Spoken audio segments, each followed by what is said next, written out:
En las últimas escenas de una famosa película, la extraviada Arca de la Alianza, la caja que una vez albergara los 10 mandamientos es embalada y abandonada en el sótano de un depósito.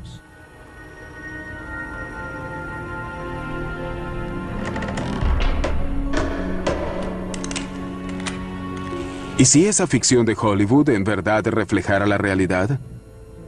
Es decir, que escondidas en algún sitio hay pruebas tangibles de lo que en la Biblia se llama el Éxodo. La salida de los israelitas de Egipto, liderados por el profeta Moisés. Bueno, justo aquí, en este edificio, hay una imagen de oro de 3.500 años de antigüedad, labrada quizás por un testigo del Éxodo bíblico, que representa el Arca de la Alianza, pero nadie allí dentro se da cuenta.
El Éxodo. Durante miles de años, la epopeya bíblica ha captado la imaginación pública. Pero, ¿sucedió realmente? Cuando se trata del Éxodo, no hay evidencias de que haya ocurrido y muchas de que no sucedió. Así que lo inventaron.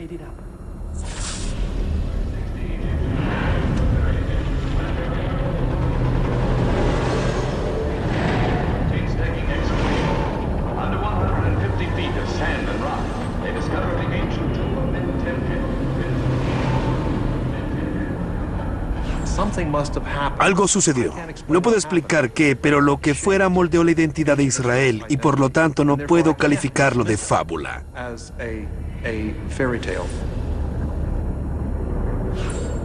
En el Valle de los Reyes, donde 60 faraones egipcios fueron enterrados con un esplendor sin parangón en el resto del mundo, los arqueólogos...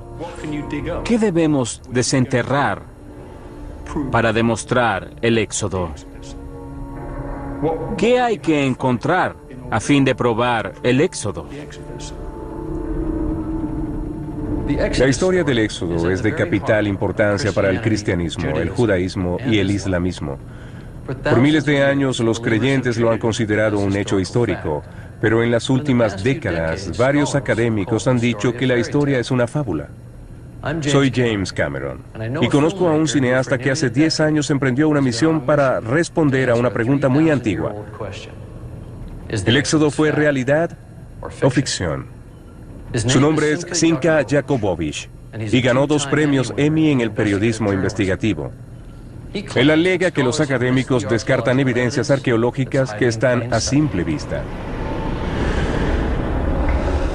Más aún, parece haber encontrado los artefactos al reunir piezas por mucho tiempo olvidadas del gran misterio arqueológico.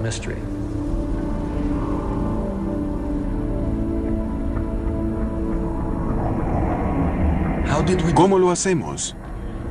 Contactando a expertos de varias disciplinas que rara vez o nunca hablan entre sí. Ninguno de ellos suscribe totalmente nuestra versión de la historia, pero muchos poseen piezas clave del rompecabezas, y lo que surge sorprende incluso a los más escépticos.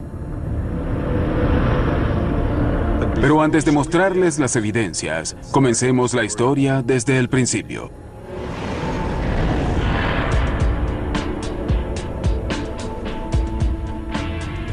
La epopeya bíblica empieza cuando el patriarca hebreo Jacob escapa de la sequía en Canaán, el actual Israel, y se dirige hacia la tierra de la abundancia, la tierra de las pirámides, el antiguo Egipto. Allí, la tribu de Jacob, los futuros israelitas, prosperan en su nuevo ambiente. De hecho, el hijo de Jacob, José, se volvió tan poderoso como los gobernantes de Egipto, los faraones.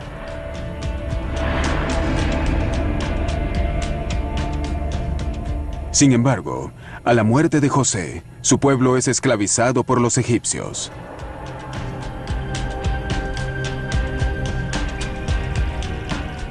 Más de un siglo después, los egipcios temen una revuelta e instituyen la medida de ahogar a todos los primogénitos hebreos. En esa época, nació el tataranieto de Jacob. Para evitar su muerte, el bebé fue puesto en un canasto y escondido en la ribera del río, donde lo encontró la hija del faraón. La princesa lo adoptó y le dio el nombre de Moisés. Al crecer, Moisés se alió a sus hermanos oprimidos y huyó al desierto. 60 años después, regresó para decirle al faraón: «Permite que mi gente se marche». 10 veces el faraón respondió negativamente a su petición, y 10 veces Dios mandó sobre Egipto plagas catastróficas. La última de ellas mató a todos los primogénitos egipcios. Finalmente, el faraón dejó que los israelitas se marchasen, pero luego cambió de parecer y persiguió a Moisés y a sus seguidores hasta la orilla del mar. Parecía que los israelitas estaban atrapados, cuando sucedió algo imposible. El mar se dividió y los israelitas cruzaron a la otra orilla. Moisés condujo a sus seguidores al monte Sinaí, donde recibieron los 10 mandamientos, las leyes que llevarían consigo a la tierra prometida. Muchos académicos consideran que se trata de un mito, y aunque la evidencia salta a la vista, la ignoran. El ejemplo más fehaciente de ello ocurrió en 1947, cuando el arqueólogo Henri Chevrier encontró partes de un monumento pétreo roto o estela, que data de la época de un faraón llamado Amosis, en torno al año 1500 antes de la Era Común o AEC. Es increíble que la estela de Amosis esté cubierta de inscripciones jeroglíficas que parecen relatar la epopeya bíblica. Hoy yace abandonada en el sótano del Museo de El Cairo, y todos nuestros intentos por acceder a ella fueron infructuosos. Así que, utilizando la cincuentenaria descripción de Chevrier, reconstruimos la estela y le pedimos a un renombrado egiptólogo que nos hablara de ella. La estela es muy interesante. Data del reinado de Amosis y narra una enorme catástrofe sucedida en Egipto. No sabemos a ciencia cierta de qué se trató, pero hubo lluvia, truenos y relámpagos. Una tormenta así rara vez ocurre en el noreste de África, porque es una zona árida. Me resulta peculiar que la tradición bíblica preserve el recuerdo de plagas, ya que éstas implican cataclismos climáticos. Y justo en esa época tenemos esta curiosa estela. Esta curiosa estela pudiera ser clave al enigma del Éxodo. Examinémosla con cuidado. La Biblia dice que para la época del Éxodo hubo una gran tormenta. La estela de Amosis también menciona una gran tormenta. La Biblia dice que las tinieblas envolvieron a Egipto. La estela dice que Egipto se sumió en las sombras.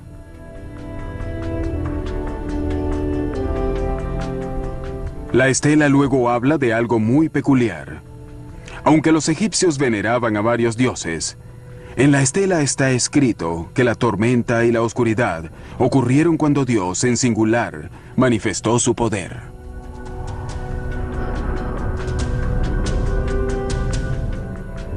La Biblia describe al faraón, pero no lo nombra. Gracias a esta estela, ahora sabemos su nombre: Amosis. Y ahora que sabemos quién es, quizás sea hora de conocerlo. Estamos en el Museo del Cairo, donde se conservan algunas de las momias más famosas halladas hasta ahora. Vinimos acá en busca del faraón Amosis, el hombre que, en nuestra opinión, era el faraón en la época del Éxodo. ¿Vas a usar el flash? Al principio, no pudimos ubicarlo, pero encontramos a su padre, Sequennenre Tao II. Si estamos en lo cierto, él fue uno de los faraones que oprimió a los israelitas. Según varios estudios, su cráneo fue destruido por hachas enemigas.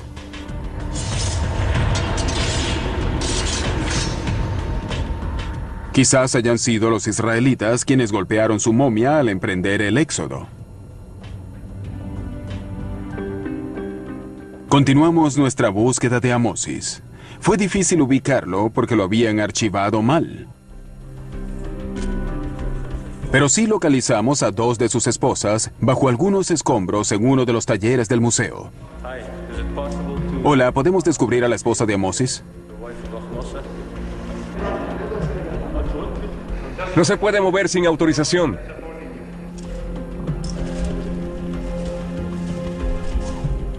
Según nuestros cálculos, esta urna de vidrio algo descuidada contiene la momia de una mujer cuyo esposo se enfrentó a Moisés y no abrió su corazón a las palabras de Dios. Por fin ubicamos al faraón Amosis. He aquí al hombre que enfrentó a Moisés.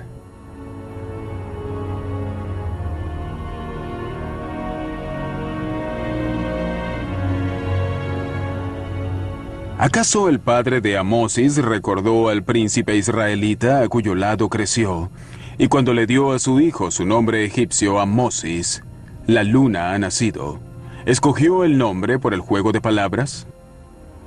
En hebreo, Amosis significa el hermano de Moisés. La historia recuerda al faraón Amosis por haber expulsado a unos invasores de Egipto, en torno al año 1500 a.C. En esa época, Egipto era gobernada por un pueblo llamado los Hicsos. Hasta hace poco no se sabía casi nada de ellos. Luego, a finales de los años 60, fue descubierta su antigua capital, Avaris, al norte de El Cairo.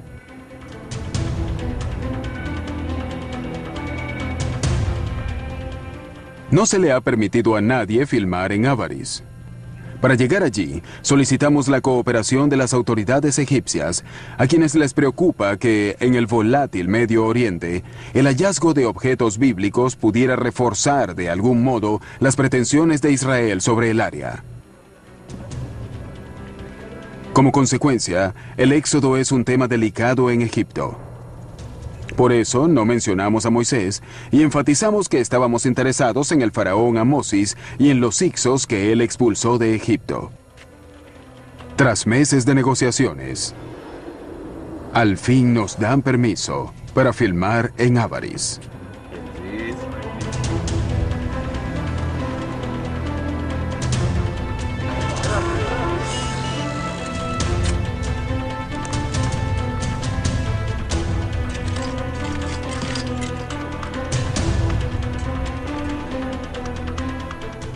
Esta es Avaris, una ciudad amurallada y dominada por palacios. Hace 3.500 años, la rodeaban los ramales del Nilo. Avaris fue descubierta por el profesor Manfred Wittak, de la Universidad de Viena. Aunque en la actualidad pueden verse solo algunas hectáreas, parece que en tiempos remotos Avaris dominaba toda el área. Avaris era mucho más grande, cubría 250 hectáreas, así que se extendía desde aquí hasta casi 2 kilómetros hacia el este y quizás 1 kilómetro hacia el sur. En la época de los Hicsos, esta era una de las principales residencias de los faraones egipcios. La historia egipcia relata que los Hicsos, que gobernaban la poderosa Avaris, eran semitas, como los israelitas. y que la abandonaron en un éxodo masivo, conocido como la expulsión de los Hicsos. En la Biblia aparece la historia de los semitas que abandonan Egipto dirigiéndose hacia el este. Al mismo tiempo, independiente de la Biblia, tenemos la historia de los Hicsos expulsados de Egipto. Creo definitivamente que ambas están relacionadas y describen el mismo acontecimiento desde dos puntos de vista totalmente diferentes.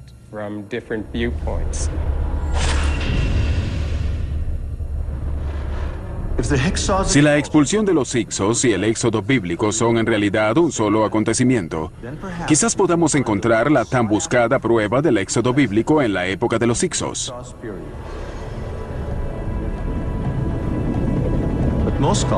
Pero numerosos expertos dicen que estos y los israelitas no se pueden equiparar, porque los Hicsos abandonaron Egipto cientos de años antes de que naciera Moisés. También dicen que no se puede alterar la cronología del antiguo Egipto.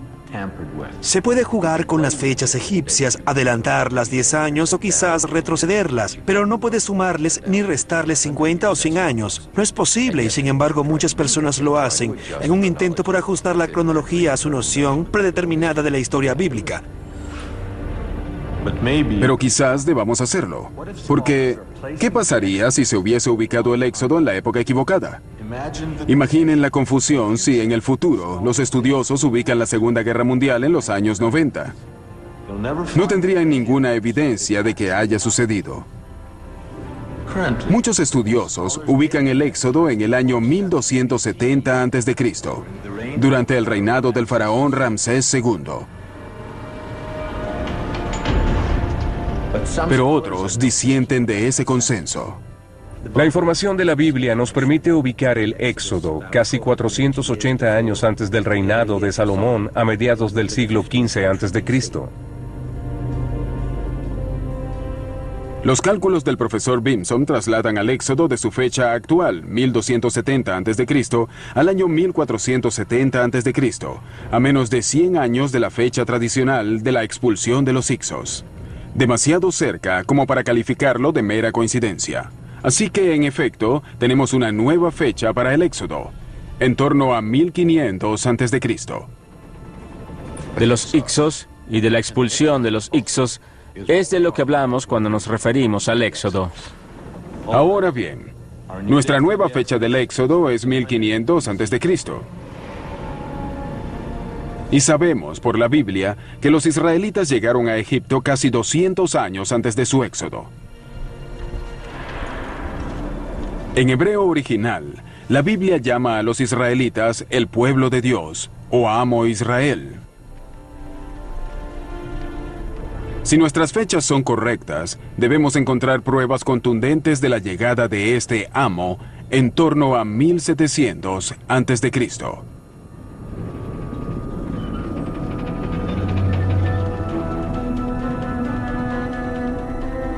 400 kilómetros al sur de Avaris está la tumba de Beni Hassán, que data de 1700 a.C.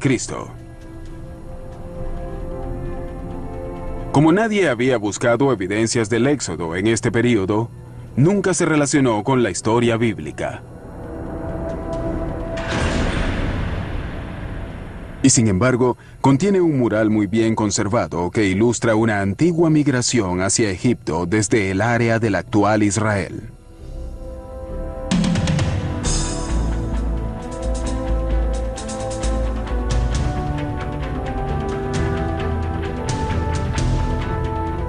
Como en la Biblia, las escenas muestran semitas bravados, montados en burros y transportando a sus familias y pertenencias hacia Egipto. Como los israelitas bíblicos usan túnicas multicolores. Los jeroglíficos en este muro llaman a estas personas Amo, el pueblo de Dios. Buscando en el lugar correcto y en la época correcta, somos los primeros en reconocer esta instantánea real de la migración de los israelitas bíblicos hacia Egipto. La Biblia relata que, para la época de su llegada, Un israelita ascendió a las más altas esferas del poder egipcio. Se llamaba José, hijo de Jacob. Y fue tan poderoso que usaba en su dedo el sello de la autoridad real. Descubrir el sello de José en Avaris probaría que los israelitas llegaron aquí justo en la época que indica nuestra secuencia cronológica. Pero sería como encontrar una aguja en un pajar arqueológico de 3.700 años de antigüedad.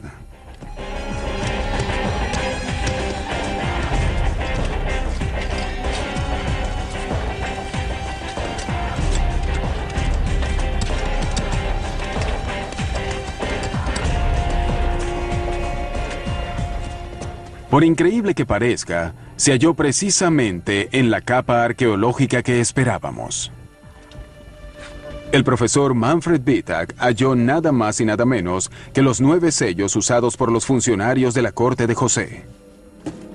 Inscrito en ellos aparece el nombre hebreo Jacob, el padre de José. Es extraño que encontrásemos 9 sellos con la inscripción Yaakov que es un nombre bíblico.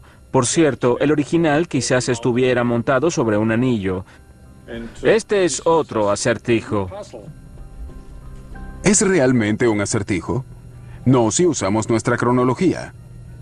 Es el único caso en que un nombre hebreo aparece en un sello real egipcio y conecta directamente a Avaris con la Biblia. Pero el profesor Wittak evita inmiscuirse con la cronología bíblica. Está bajo la constante vigilancia de las autoridades egipcias, quienes han impedido el paso del público a Avaris.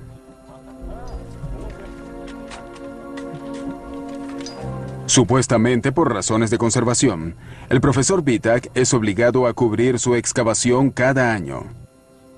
La zona es arada y cultivada por agricultores locales.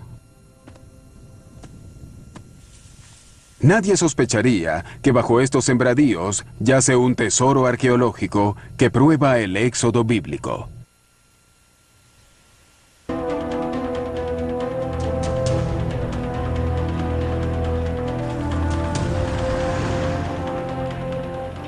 Tras hallar evidencias contundentes de la llegada de los israelitas a Egipto y su ascenso al poder, vamos en busca de pruebas arqueológicas de su caída y de la esclavitud que causó el éxodo. Para ello, viajamos a un lugar llamado Serabit el Hadem, 400 kilómetros al sur del delta del Nilo, en el desierto del Sinaí.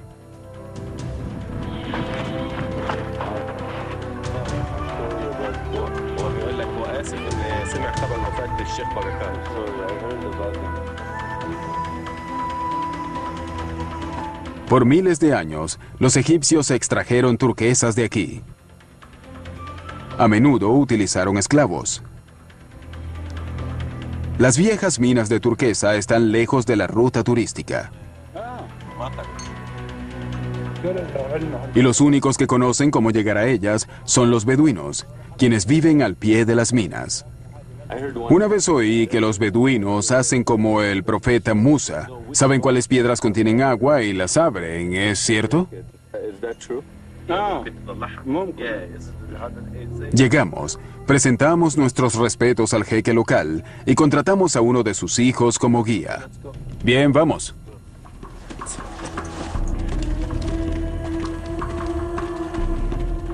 Supimos de este lugar por viejos relatos de publicaciones poco conocidas. Vinimos acá a encontrar evidencias de los esclavos que Moisés guió a la libertad. Pero aunque hallemos pruebas de su presencia, ¿cómo estar seguros de que eran israelitas? La Biblia nos brinda 2 claves. Primero, los seguidores de Moisés no usaban jeroglíficos como los egipcios. Por el contrario, la tradición bíblica señala que usaban una forma primitiva de escritura alfabética.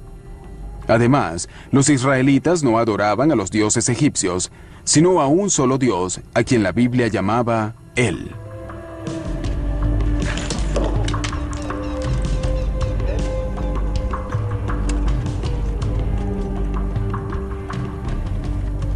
Para respaldar nuestra línea temporal bíblica, esperamos hallar inscripciones alfabéticas labradas por esclavos hace 3.500 años. Y como soñar no cuesta nada, estas mencionarían la palabra bíblica él.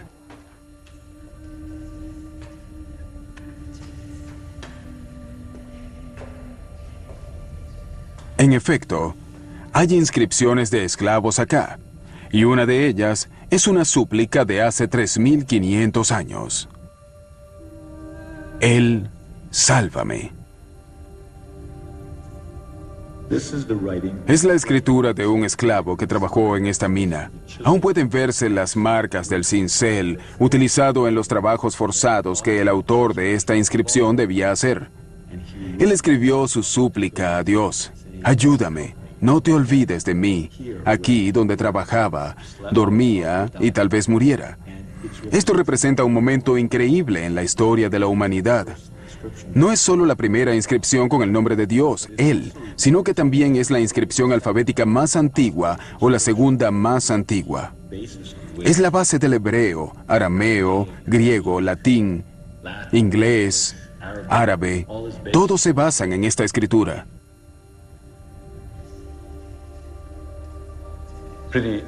Es casi increíble que luego de todos estos años estemos aquí para filmar la súplica de este hombre.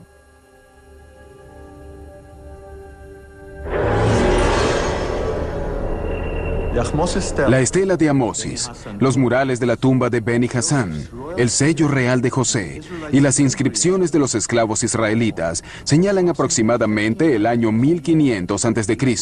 como la época de Moisés y el Éxodo.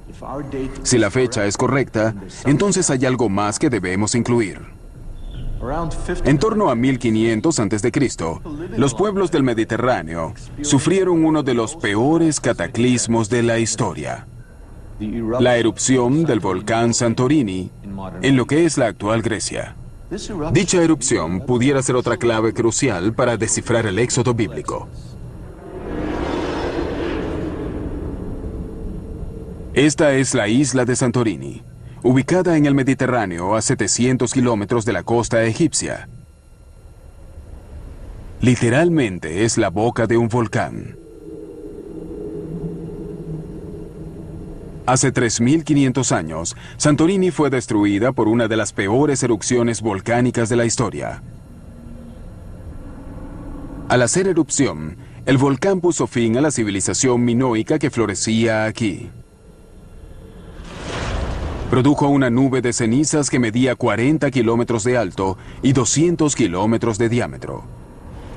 El sonido de la erupción circundó la Tierra 10 o 12 veces.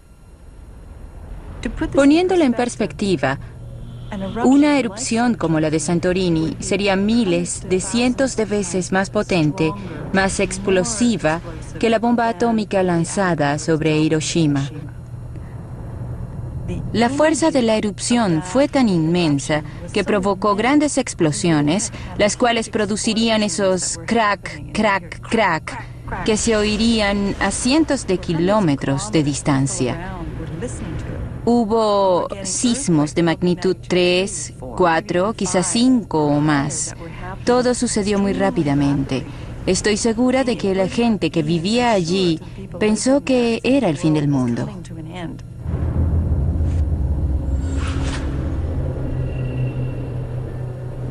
Por lo que quizás los cataclismos descritos en la Biblia, tales como las plagas, las tinieblas y la división del mar, se relacionaban con la erupción en Santorini.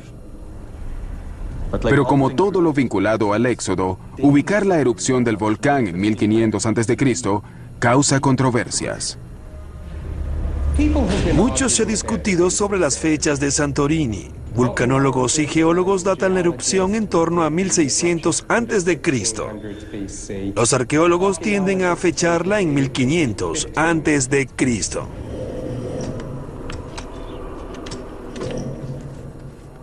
Por su excavación en Avaris, el profesor Vitak no duda en fechar la erupción de Santorini en la época exacta en que ubicamos el Éxodo. Aquí hallamos piedra pómez volcánica de la erupción de Santorini. Desde el punto de vista arqueológico, es muy probable que dicha erupción ocurriera a principios de la 18ª dinastía, en torno a 1500 a.C.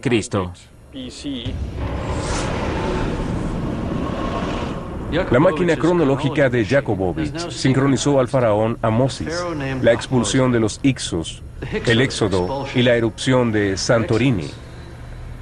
Parece que el código del éxodo por fin fue descifrado. Si Jakobovich está en lo cierto, ahora podemos explicar aspectos científicos de la historia bíblica.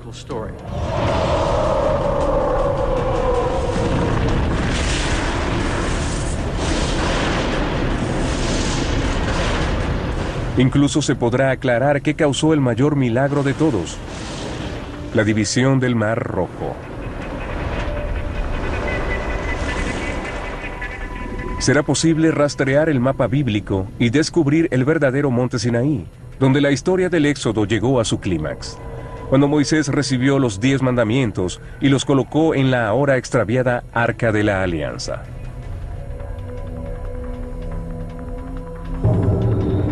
Comencemos por las plagas, las catástrofes bíblicas que asolaron Egipto porque el faraón no liberaba a los esclavos semitas. Hasta ahora, nadie le ha dado una explicación científica a esas 10 plagas.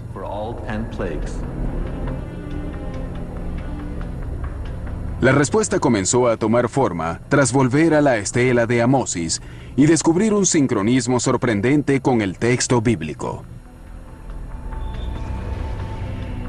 La Biblia dice que el Dios de Israel castigó a los dioses de Egipto. Y la estela confirma que las estatuas de los dioses egipcios se derrumbaron. Se sabe que los sismos acompañan a las erupciones volcánicas como la de Santorini.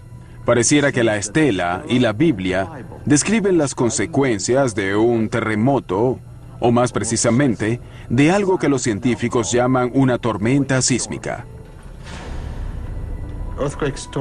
Las tormentas sísmicas son secuencias de grandes sismos que se repiten en una zona extensa. Los mejores ejemplos ocurren en el Mediterráneo oriental, donde hay buenos registros históricos y arqueológicos. Según parece, la historia bíblica tiene lugar en una zona sísmica, en el delta del Nilo, donde según la Biblia ocurrió el Éxodo. Se cruzan varias fallas geológicas. Al este, la gran falla que separa las placas asiática y africana. Pasa bajo el mar de Galilea, el Mar Muerto y el Mar Rojo. Además, hay otra falla que corre debajo del actual canal de Suez y otra que atraviesa el delta del Nilo, bajo la antigua Avaris. Mientras que 700 kilómetros al oeste, la falla entre las placas africana y europea corre prácticamente bajo Santorini. Pero, ¿qué tienen que ver los sismos con las plagas bíblicas? Comencemos con la primera de ellas. Los terremotos no explican cómo Moisés transformó las aguas del Nilo en sangre. ¿O sí? De hecho lo hacen, cuando provocan fugas de gases. Y no debemos retroceder 3.500 años para probar este punto. En 1984 en el lago de Monum y en 1986 en el lago Níos, ambos en Camerún, sus aguas claras de pronto se tiñeron de rojo sangre. El misterio se resolvió cuando el profesor George Klein explicó el fenómeno diciendo que se debía a una fuga de gases subterráneos. Lo que sucedió es que las capas más profundas contenían altas concentraciones de hierro disuelto, y cuando éste subió a la superficie, al escapar los gases, entró en contacto con el oxígeno y formó hidróxido de hierro, esencialmente óxido, lo mismo que sucede con los autos, y ese óxido fue lo que causó el color rojizo o pardo en la superficie del lago. En lo que respecta a las plagas bíblicas, en el delta del Nilo hay numerosos elementos presentes que podrían sugerir una acumulación de gas.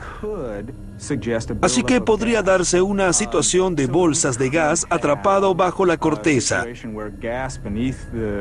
y terremotos a lo largo de una falla geológica que liberan el gas. Dependiendo del tipo de agua por la cual pasa el gas, esta podría teñirse de rojo.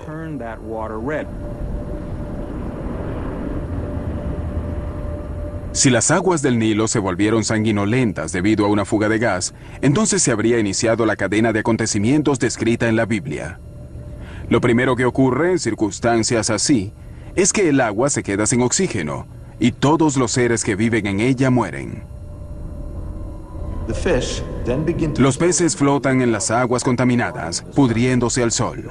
Lo único que no muere son las ranas, porque a diferencia de los peces, escapan saltando. Según sabemos, la segunda plaga bíblica fue una invasión de ranas.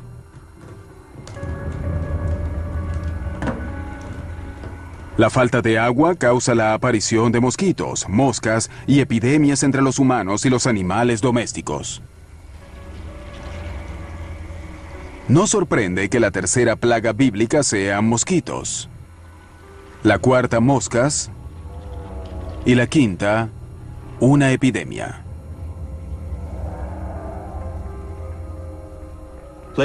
La sexta plaga es salpullido y úlceras en hombres y animales.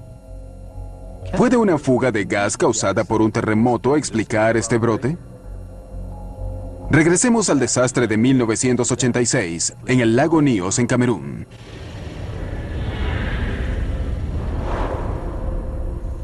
Las personas que vivían en los alrededores del lago presentaron salpullido y úlceras muy raras.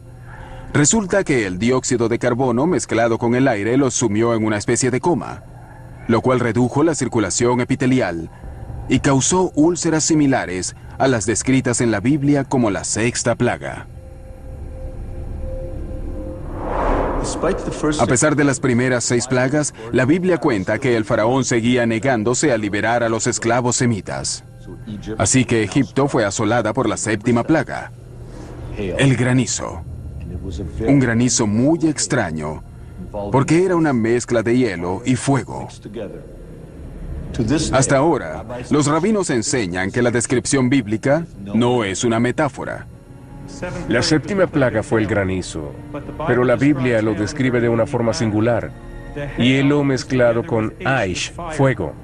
La idea es que el fuego y el hielo se combinaban, coexistían.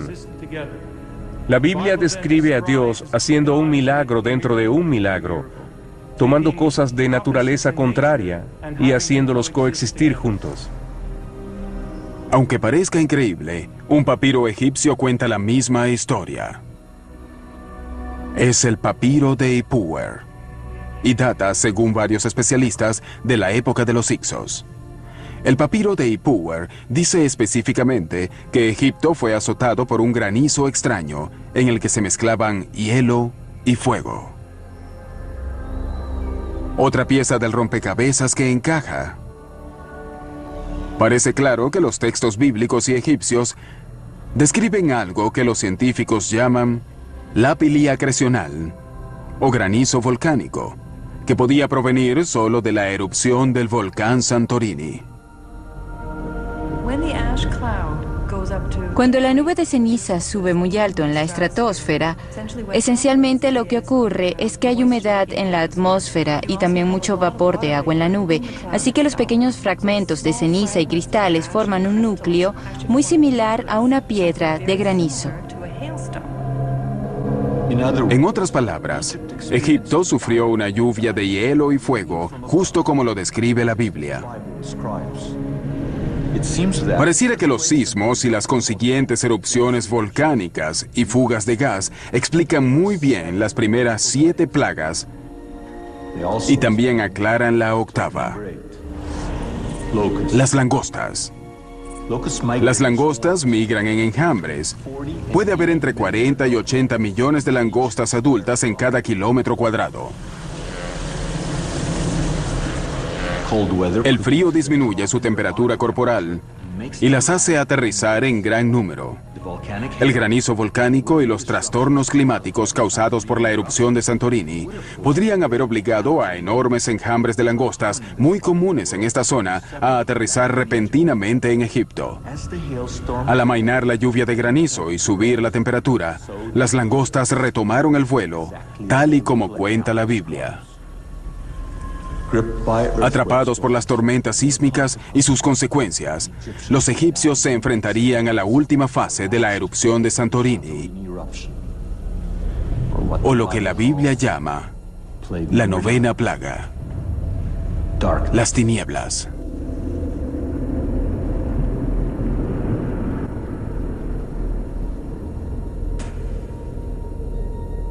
Probablemente ocurrió así. En los meses previos a la erupción, la actividad sísmica en todo el Mediterráneo oriental provocó que la placa africana se deslizara por debajo de la placa europea. El agua de mar se convirtió en vapor, bulló a través del magma. Este, a su vez, generó presión y selló por algunos puntos débiles de la corteza terrestre, lo que causó pequeñas erupciones, hasta provocar una enorme. Esa erupción definitiva generó una nube de ceniza de casi 40 kilómetros de alto y 200 kilómetros de diámetro. Cuando la nube de cenizas llegó al delta del Nilo, sumió a los egipcios en lo que la Biblia llama unas tinieblas tan densas que podían palparse. En cuestión de minutos quedaron sumidos en la oscuridad. La ceniza les caía encima. No podían ver y tampoco respirar bien. El sol desapareció y los dejó a oscuras y sin saber qué sucedería a continuación. El hallazgo de piedra pómez volcánica en Avaris parece probar la llegada de la nube de cenizas a Egipto y explica la descripción bíblica de una larga oscuridad. Como algunos quizás aleguen que la pómez flota y que pudo ser llevada a las costas egipcias por olas y las mareas, conversamos con el profesor Jan Daniel Stanley del Instituto Smithsoniano para que nos hablara sobre un hallazgo suyo: cenizas de Santorini en el delta del Nilo, que pudieron llegar allí solo con la nube de cenizas que sumió a Egipto en las tinieblas bíblicas. Debimos analizar de 10.000 a 20.000 granos para encontrar una partícula de ceniza. Conseguimos un total de 40 partículas. No todas lucen igual y en eso se asemejan a las huellas digitales. La ceniza hallada en el norte y noreste del delta del Nilo son partículas individuales que provienen de Santorini. Sin lugar a dudas, el relato del Éxodo, las descripciones que tenemos en Egipto de este polvo volcánico sobre territorio egipcio y la descripción geológica que nos permite ver, tocar y datar esos residuos en el Nilo, describen la misma erupción volcánica enorme.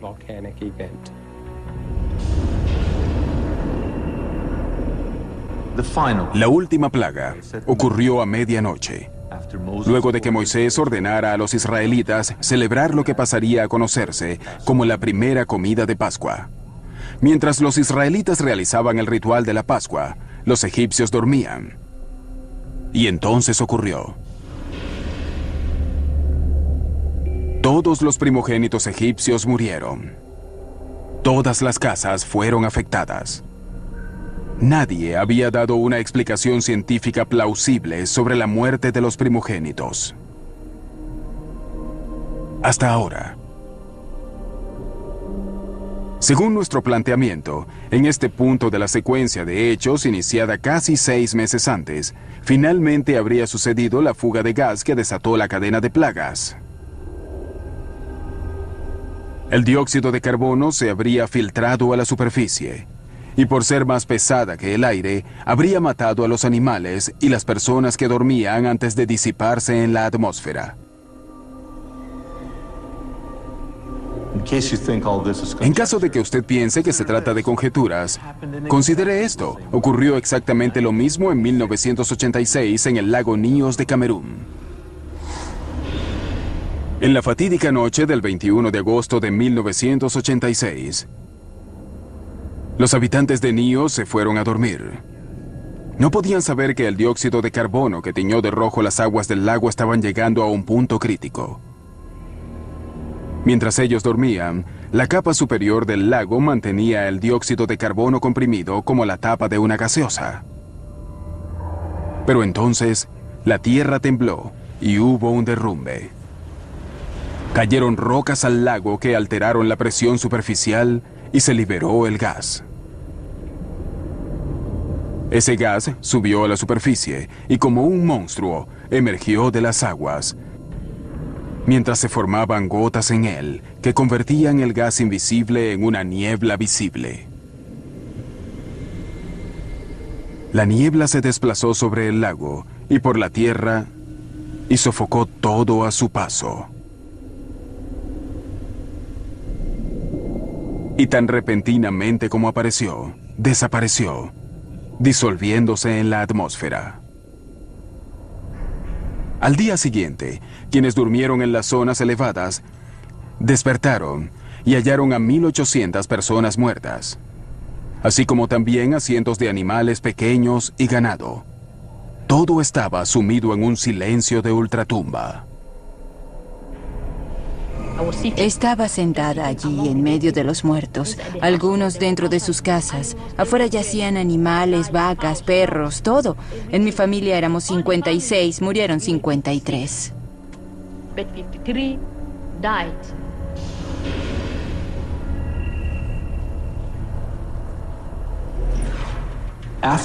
Al morir los primogénitos, el faraón por fin cedió y permitió que Moisés sacara a su pueblo de Egipto. Según la Biblia, lo hizo debido al carácter selectivo de las muertes, por el hecho de que solo los primogénitos murieran. Justo esa selectividad le demostró que Dios había participado. ¿Cómo podemos explicarlo? Los primogénitos egipcios tenían una posición privilegiada. Eran los herederos del trono, propiedades, títulos y demás. Dormían en lechos egipcios muy bajos, mientras sus hermanas y hermanos lo hacían en tejados, cobertizos o carretas. Los israelitas que celebran su primera comida de Pascua no sintieron nada. El gas desplazándose a ras del suelo sofocó a los primogénitos egipcios que dormían en sus lechos. Hallazgos arqueológicos respaldan esta conclusión. En Avaris, el profesor Manfred Bittak halló fosas comunes anteriores o contemporáneas a nuestra fecha para el Éxodo. Las primeras son ejemplos clásicos de antiguas epidemias que mataron a hombres, mujeres y niños. Pero para la época del Éxodo, la que encontró tenía solo cadáveres de hombres. Aquí vemos huesos de principios de la 18ª dinastía. Todos pertenecen a víctimas masculinas. Por el tamaño de las tumbas y el número de cadáveres, creemos que las personas murieron en rápida sucesión y fueron arrojadas al hoyo. Algunas yacen sobre el estómago y otras de costado. Algunos hoyos tienen apenas 20 centímetros de profundidad, con un poco de tierra encima.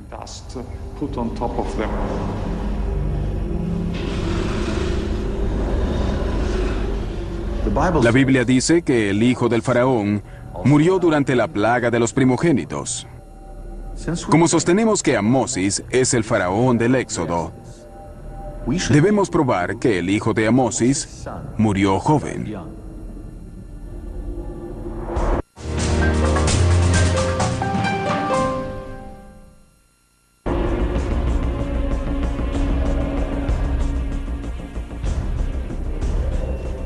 Buscando en el Museo de El Cairo, está allí en el anaquel. hallamos al hijo de Amosis. El príncipe murió joven, a los 12 años de edad. Por primera vez, conocemos la cara y el nombre de una víctima de las plagas bíblicas.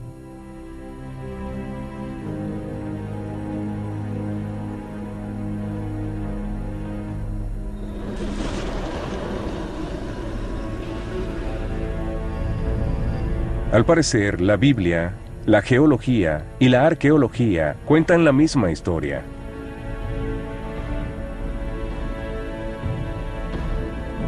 Pero los escépticos, quienes quisieran ver el Éxodo como un mito, pudieran resistirse a la idea de que en verdad sucedió, porque ello implicaría que Dios, en efecto, existe. Los creyentes, por otra parte, pudieran sentir que estas explicaciones científicas del relato bíblico saca a Dios de la ecuación.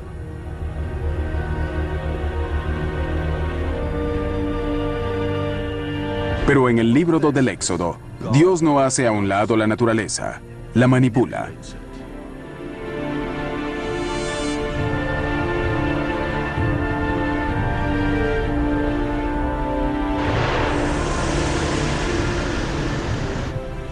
En otras palabras, según la Biblia, debemos ser capaces de comprender la ciencia tras los milagros. Y el mayor milagro fue la división de las aguas. Al morir todos los primogénitos egipcios, el faraón permitió a los israelitas marcharse. Luego cambió de parecer, los persiguió y los acorraló a orillas de un mar que el texto hebreo llama Yam Suf. Y es aquí donde el milagro ocurrió. El mar se retiró, los israelitas cruzaron y las aguas regresaron para engullir a todo el ejército egipcio, volcar cuadrigas y ahogar a soldados y caballos.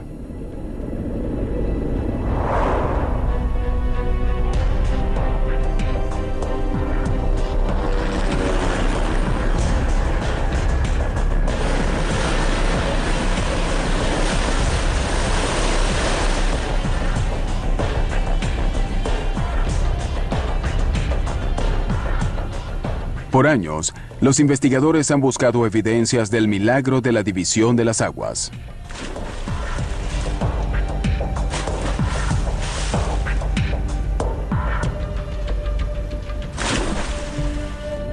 Han realizado expediciones arqueológicas submarinas en busca de cuadrigas, espadas y otras pruebas de un ejército egipcio sumergido.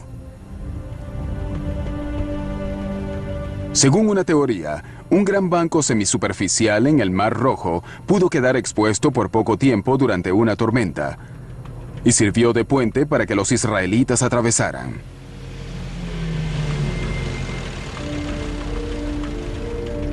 Pero la búsqueda ha sido infructuosa. ¿Y si en vez de sumergirnos en el mar, debemos dirigirnos a un lago?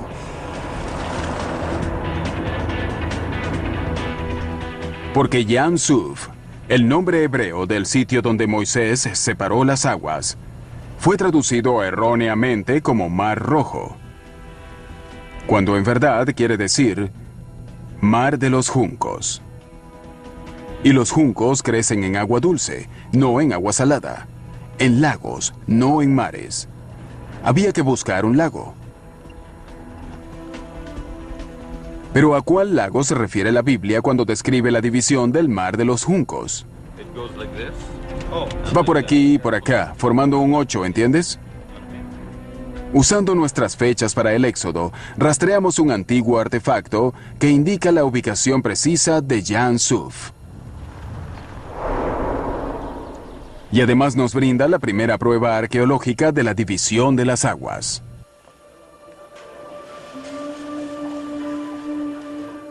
Hallamos una inscripción jeroglífica en un monumento de granito que narra la historia del Éxodo desde la óptica del faraón. La Biblia se refiere a Moisés como rey. En esta piedra se le da el nombre de el príncipe del desierto. La Biblia llama a los israelitas el pueblo de Dios. El granito menciona a los malvados. Y luego, la inscripción corrobora el milagro de la división de las aguas. Cualquiera puede descifrar el símbolo: 3 olas y 2 cuchillos, un mar cortado. El signo de las 3 olas, una sobre otra, por lo general, representaba varios tipos de masas acuáticas. Podía ser el Nilo, una marisma o el mar, pero no era común usar ese signo combinado con 2 cuchillos. El hecho de que esos 2 cuchillos estén a su lado pudiera sugerir que el agua está cortada o dividida. Pudiera ser una alusión a la división de las aguas del Mar Rojo o de los juncos, como en el capítulo 14 del libro del Éxodo. Ah, miren eso. Para estudiarlo mejor, sacamos una impresión del jeroglífico y resulta que el texto egipcio no solo menciona la división de las aguas. En esta parte se ven 2 cuchillos, sino que habla de un sitio específico, cercano a donde esto ocurrió. Se trata de Pi Hahiroth, y los arqueólogos saben exactamente dónde estaba, lo cual nos permite ubicar Yam Suf, donde indica la Biblia que el mar se dividió. Los israelitas cruzaron a un lugar seguro, y la historia de la humanidad cambió para siempre. Es un antiguo lago que existió hasta 1850, pero desapareció cuando construyeron el canal de Suez. El profesor Manfred Bittak, tras un detallado estudio del área, propuso que los egipcios llamaban a este lago Patufi, tierra de las marismas o mar de las marismas. La palabra tuf, que en egipcio significa juncos, es similar a suf en hebreo.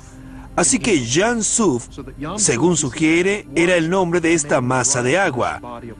Ahora se llama Lago El Balaj. Lago El Balaj significa en hebreo el lago donde Dios devoró.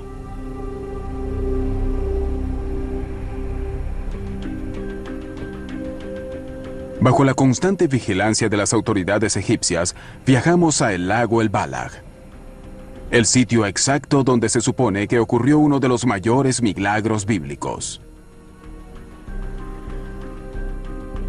El salitre y los juncos atestiguan el hecho de que alguna vez las aguas saladas del Mediterráneo y las aguas dulces del lago El Balaj se unieron acá.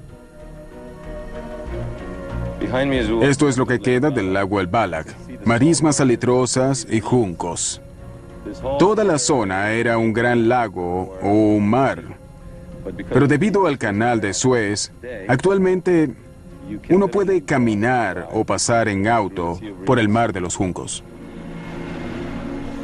Uno de los problemas hoy en día es que la gente saca un mapa e intenta hallar dónde estaban esos lugares de los cuales habla la Biblia.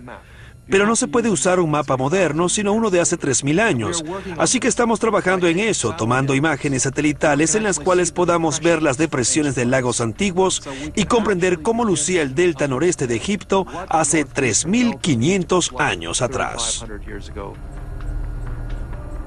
Identificar el sitio preciso de Yam Suf nos permitirá explicar el milagro de la división del mar. Esta fotografía satelital muestra que el lago El Balaj está cerca del borde del delta del Nilo, donde el cieno se acumula y desprende con regularidad. Cuando el faraón persiguió a los israelitas hasta las orillas del lago El Balaj, la intensa actividad sísmica que causó las 10 plagas y la erupción en Santorini habría provocado que el delta se deslizara hacia el Mediterráneo oriental. Mientras millones de toneladas de tierra se precipitaban, el borde de la placa africana, libre del peso, debió elevarse a 1 metro o 1,5 metros. Es decir, el mar se abrió. El agua quizás cayó en cascadas y se escurrió por charcos y hendiduras, lo que dejó partes secas por donde cruzaron los israelitas.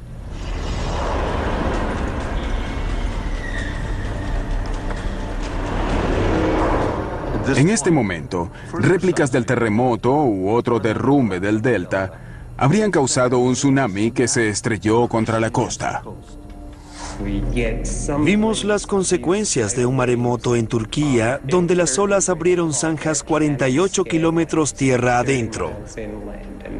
Para hacer eso en la orilla, las olas debieron tener la mitad de la altura del edificio Empire State.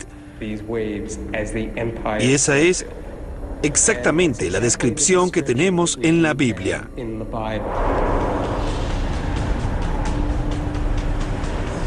Si el tsunami entró solo 12 kilómetros tierra adentro, pudo llegar a el lago El Balaj y ahogar al ejército egipcio. Para entonces, según la Biblia, los israelitas estaban fuera del alcance de las olas.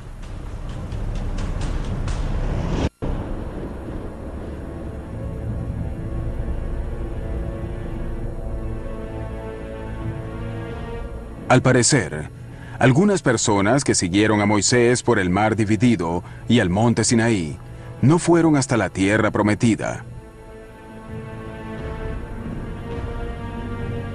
sino que abordaron barcos y emprendieron otro éxodo hacia Grecia. ¿Por qué no lo han notado? Porque no se les ocurrió buscar en Grecia pruebas de algo sucedido en Egipto. De hecho, hasta hace poco, había pocas evidencias arqueológicas del contacto entre la civilización minoica de la antigua Grecia y Egipto en tiempos de Moisés. Pero eso cambió gracias a dos hallazgos.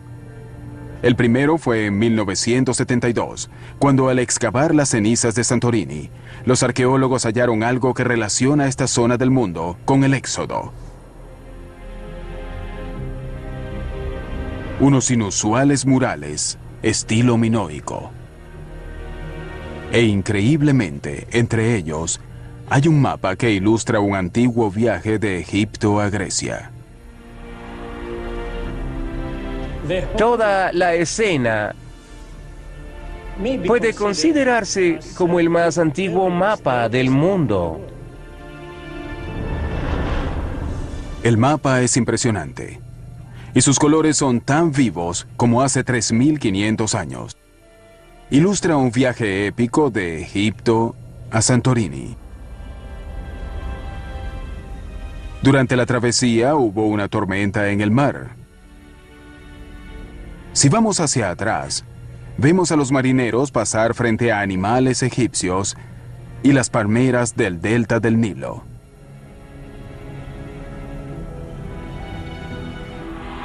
El mapa sigue el curso del río y termina en una ciudad mágica, en una especie de isla en el río. La misteriosa ciudad está rodeada de murallas. Hay casas de varios pisos, en cuyas terrazas se ven damas elegantes y un rico puerto. En esa época había un solo puerto en Egipto, similar a la ciudad del mapa: la legendaria Avaris. Hasta finales del siglo XX, no había pruebas arqueológicas del contacto entre Avaris y la civilización minoica de Santorini. En 1992, se descubrieron en Avaris pinturas minoicas perfectamente conservadas, probando que en los tiempos bíblicos en la ciudad residían, además de los israelitas, gente de la antigua Grecia. Muchas personas no comprenden que no había un simple contacto entre el mundo minoico y los egipcios, sino un contacto muy intenso de comercio e ideas. Los egipcios se referían a los minoicos como el único otro pueblo civilizado. No tenían presencia militar en Egipto. Era, digamos, una especie de intercambio comercial. Ahora sabemos del estrecho contacto entre Grecia y Egipto en la época del Éxodo. Así que es perfectamente razonable suponer que algunos de los seguidores de Moisés provenían del área de la antigua Grecia. Y es muy posible que algunos de ellos regresaran a Grecia luego del Éxodo. La Biblia dice que Moisés y sus seguidores abandonaron Egipto con grandes cantidades de espadas y oro egipcio. 3.500 años después, ¿será posible encontrar las espadas israelitas y los tesoros egipcios en Grecia?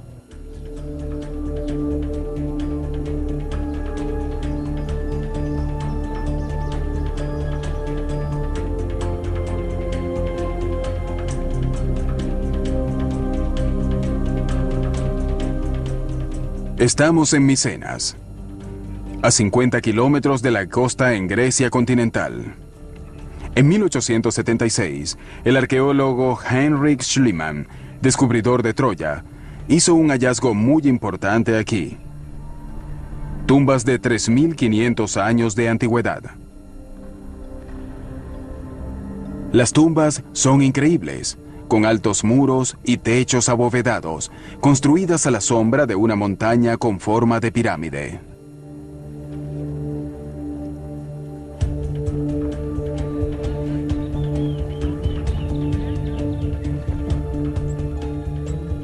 Lo sorprendente es que contenían un tesoro escondido de espadas y oro egipcio.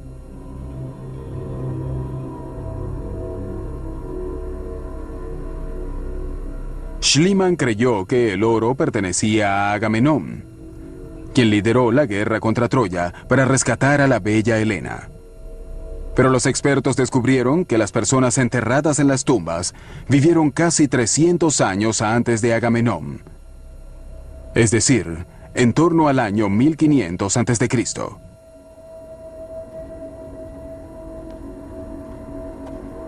¿Será posible que yazgan aquí algunos seguidores de Moisés? La respuesta está en las lápidas que, según sabemos, estaban colocadas arriba de las cámaras mortuorias. El significado de esas imágenes en las lápidas no había sido descifrado hasta ahora.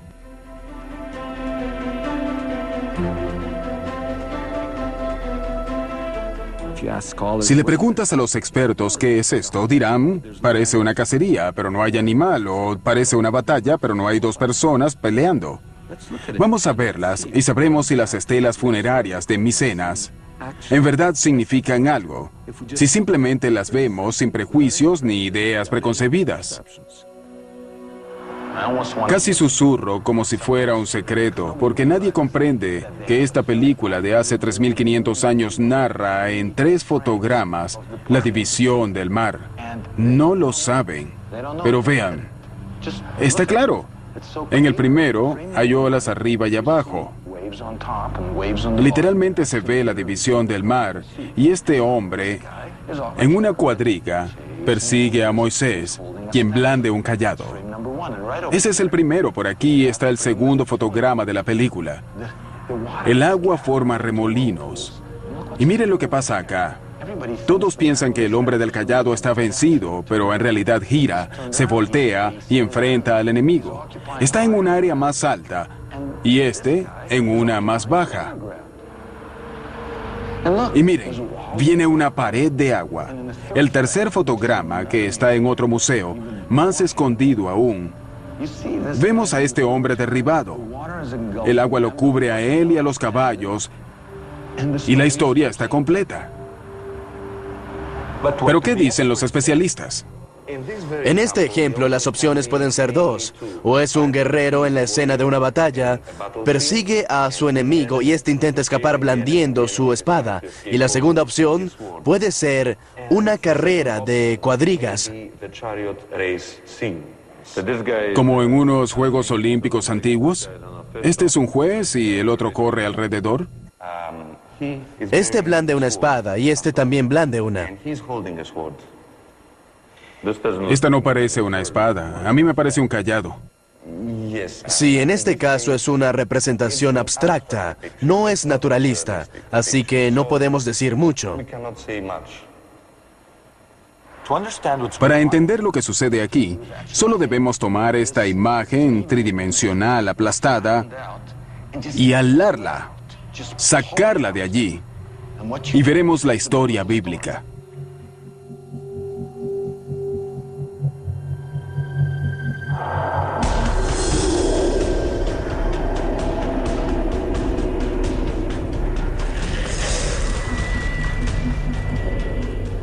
Al unir las tres estelas vemos, justo como relata el libro del Éxodo, a un egipcio en una cuadriga persiguiendo a Moisés por el mar dividido. Luego, Moisés voltea y lo enfrenta. Paredes de agua se levantan y caen sobre los egipcios. Finalmente, jinete, cuadriga y caballo mueren ahogados.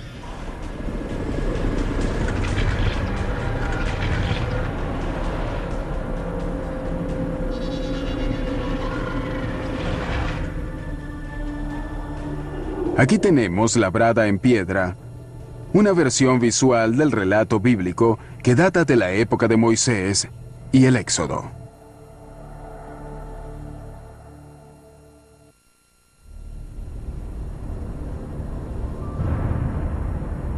La actividad sísmica que condujo al cruce del mar ahora llevaría a una zona de incendios petroleros en esta área rica en hidrocarburos. Lo que Moisés y sus seguidores habrían visto, como dice la Biblia, sería una columna de humo en el día y otra de fuego en la noche, guiándolos en el desierto.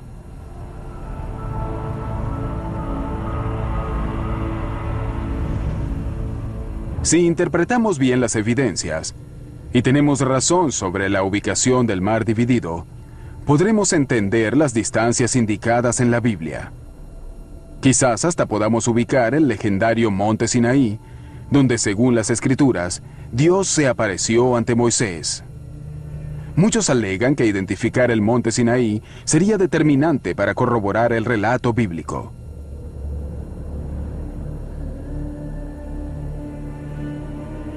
Por miles de años, varios aventureros intentaron hallar la esquiva montaña y terminaron en el lugar equivocado.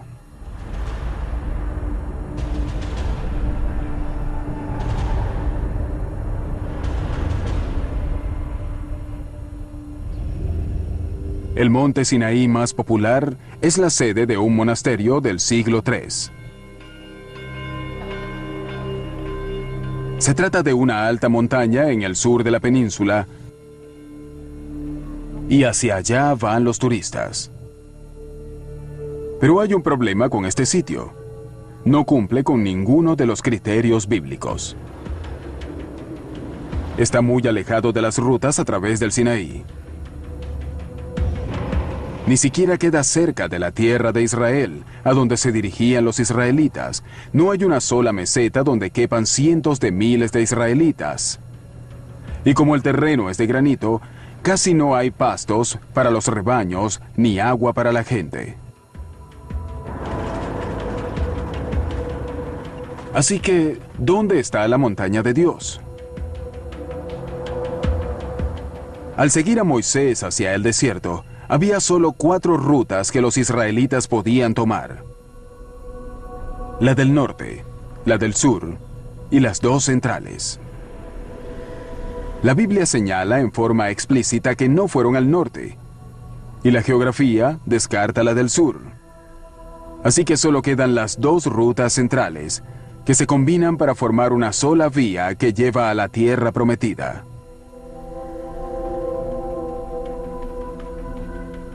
Es la única vía posible porque al sur hay montañas traicioneras y al norte están las dunas arenosas del desierto. Este camino es una vía antigua con canales de agua a lo largo. Este sería el camino que tomó Moisés cuando huyó de Egipto y sería el mismo que tomó cuando finalmente condujo a los israelitas a la revelación en el monte Sinaí. La Biblia nos da 3 coordenadas del monte Sinaí. Primero, según el itinerario bíblico, El monte Sinaí está a 14 días de viaje de un sitio llamado Elim, el cual se identifica fácilmente con un lugar al sur del lago El Balaj, llamado hasta hoy los manantiales de Moisés. Si una horda humana puede recorrer no más de 15 kilómetros diarios, podemos dibujar un arco desde Elim que nos lleve a 210 kilómetros por el desierto. Esto nos da nuestra primera coordenada.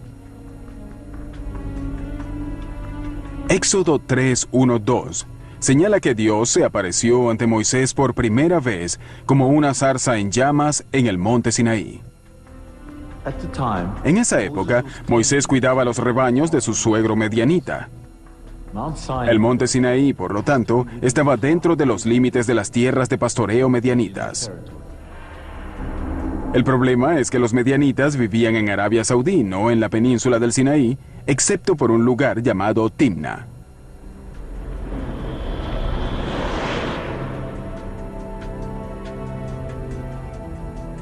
Aquí los arqueólogos hallaron restos de rebaños medianitas, e incluso murales medianitas. Si Moisés cuidaba rebaños medianitas en Sinaí, este sería el único lugar para acampar. Y basándonos en las prácticas de pastoreo locales, el monte Sinaí estaría a no más de 45 kilómetros de Timna. Esto nos da la segunda coordenada. La tercera coordenada bíblica para buscar el monte Sinaí aparece en Deuteronomio 1:2, el cual dice que la montaña de Dios queda a 11 días de viaje de un lugar llamado Kadesh Barnea. Hoy, casi todos los arqueólogos ubican el Kadesh Barnea bíblico en el oasis de Tel el Kudirat, en el centro norte del Sinaí. Usando los 15 kilómetros diarios como parámetro, dibujemos el último arco en el desierto a 165 kilómetros de Kadesh Barnea, lo cual nos deja con una zona pequeña que cumple con todas las coordenadas bíblicas. Aunque en esta área tan reducida hay muchas montañas, una pista nos permite identificar con exactitud el pico preciso.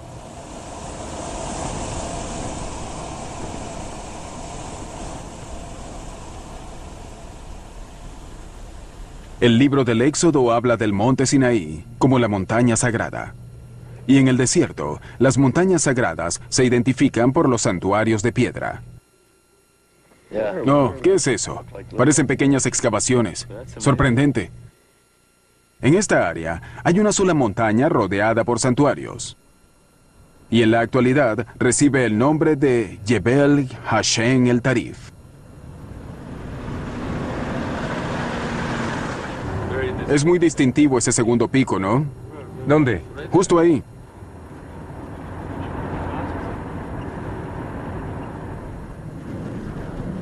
Aunque toda el área está en medio de una zona militar, pudimos entrar.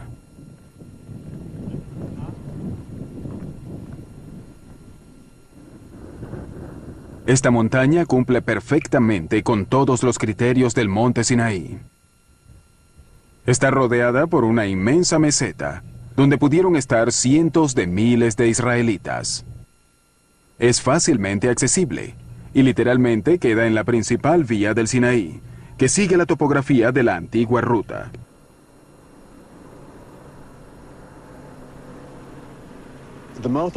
La montaña no es muy alta, se eleva apenas 200 metros sobre la meseta, pero es muy conspicua. Puedes verla desde lejos y el punto clave es que está rodeada por la mayor concentración de santuarios al aire libre que conozcamos en el desierto.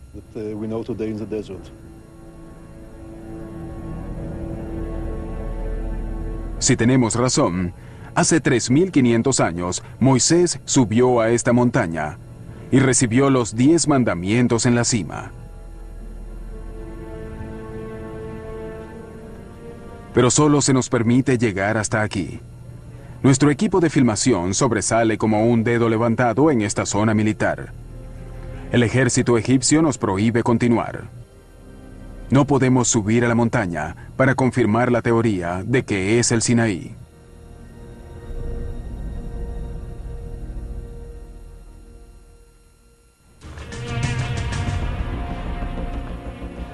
Pero regresamos sin el equipo y armados con una cámara pequeña. Debíamos subir a la cima en busca de evidencias de que esta fue la montaña donde Moisés recibió los mandamientos de manos de Dios.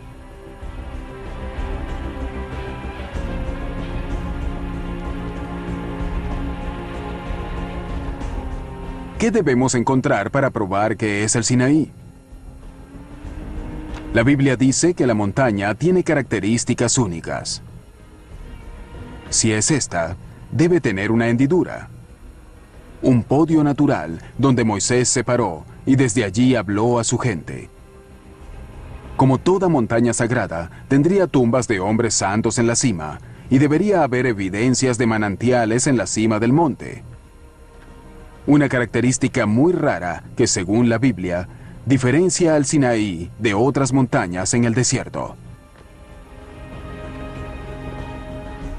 Al llegar a la cima, hallamos cómo debía ser. La hendidura, sobre un anfiteatro natural. Desde aquí, la voz de Moisés se habría oído muy lejos.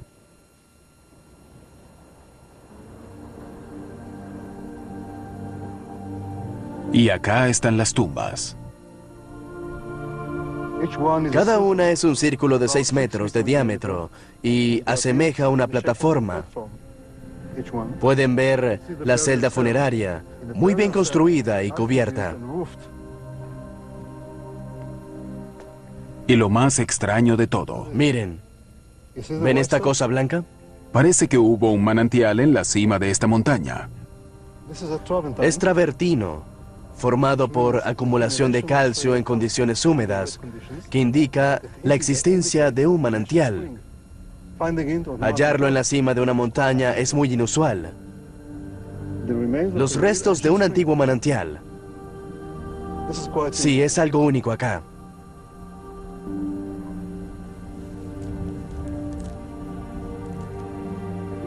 Toda la evidencia indica que esta montaña es el monte Sinaí, donde según la Biblia, las palabras ahora grabadas en la imaginación humana se oyeron por primera vez. Yo soy Dios, tu Señor, quien te sacó de Egipto, un lugar de esclavitud. No adorarás a otro Dios sino a mí. No idolatrarás estatuas, tallas ni imágenes. No dirás el nombre de Dios, tu Señor, en vano. Respetarás el Sabbat y lo santificarás. Honrarás a tu madre y a tu padre. No matarás. No cometerás adulterio. No robarás. No levantarás falso testimonio contra tu prójimo y tampoco envidiarás su casa. No desearás a la mujer de tu prójimo.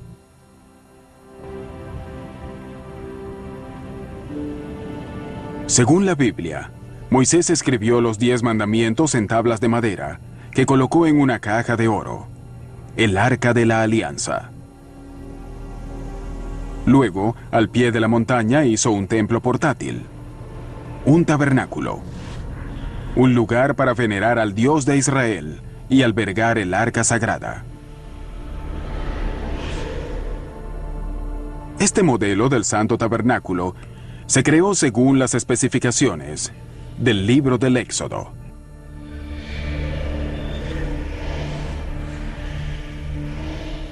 En la época del Éxodo, al aproximarte a la entrada, encontrabas un velo de 7 metros de alto.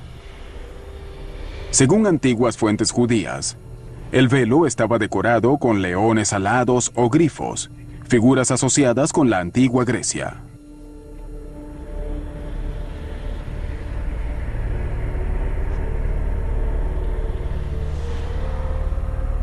Solo los sacerdotes podían pasar al atrio. donde había un altar de 4,5 metros de alto para sacrificar animales. En un ritual diario, los sacerdotes llevaban a los animales por la rampa y la sangre de los sacrificios ungía los cuernos del altar.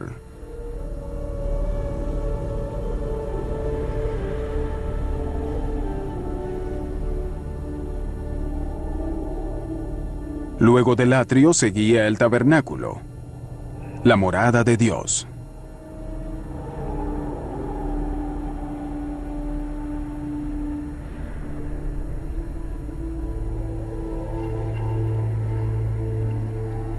Solo Moisés, su hermano Aarón y los hijos de éste entraban ahí.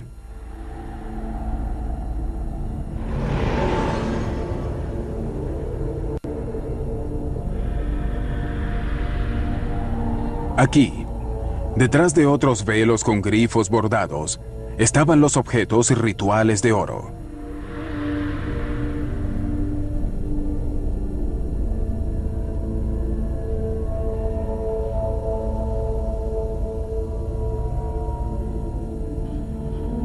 Y en el fondo estaba el lugar santísimo, donde había un solo objeto, el más sagrado, el Arca de la Alianza.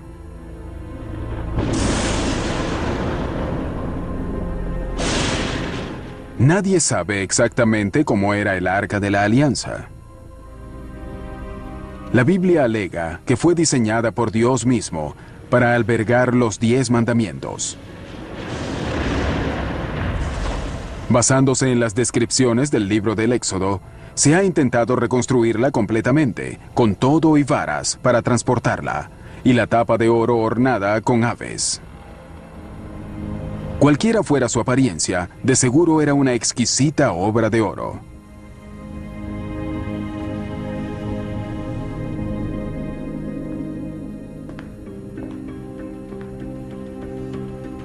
La Biblia dice que una tribu llamada Dan ayudó a elaborar el Arca de Oro. ¿Será una coincidencia que Homero llame a la gente enterrada en Micenas Danoi? Quizás entre los objetos de oro hallados por Schliemann en Micenas haya una imagen del arca hecha por los mismos danaitas que hicieron la caja que una vez albergara los 10 mandamientos.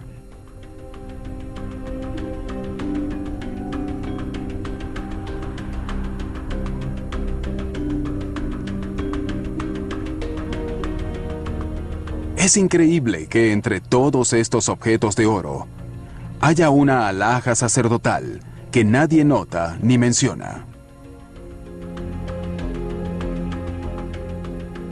Hasta ahora, los expertos suponían que esta era la representación de un solo objeto. Pero nosotros creemos que esta imagen de 3.500 años representa 3 objetos legendarios vistos de frente.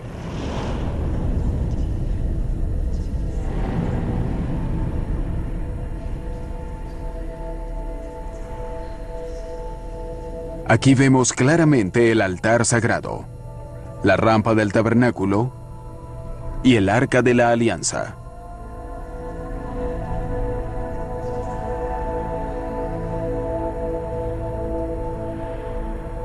Al fin sabemos cómo era el Arca de la Alianza.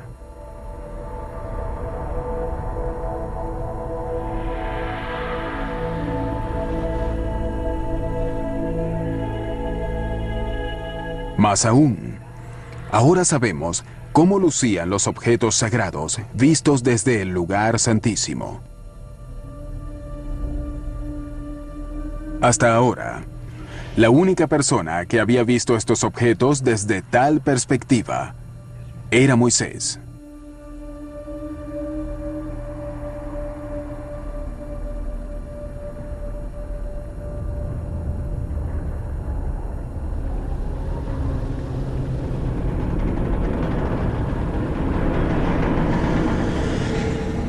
Al comenzar este viaje, preguntamos, ¿fue el éxodo bíblico realidad o ficción? Pienso que se han representado argumentos válidos para decir que el éxodo es un hecho histórico. Aquí mostramos por primera vez jeroglíficos antiguos y esculturas rupestres que ilustran la división del mar. Vimos las plagas bíblicas descifradas, así como las pruebas arqueológicas y geológicas de que realmente ocurrieron. Incluso subimos al monte Sinaí. Y luego, Jakobovich develó el que podría decirse es el descubrimiento del milenio. Una imagen en oro del Arca de la Alianza. Pero pienso que debemos concluir nuestro viaje como lo iniciamos, con una pregunta. ¿Ocurrió todo esto como resultado de hechos geológicos causados únicamente por la naturaleza?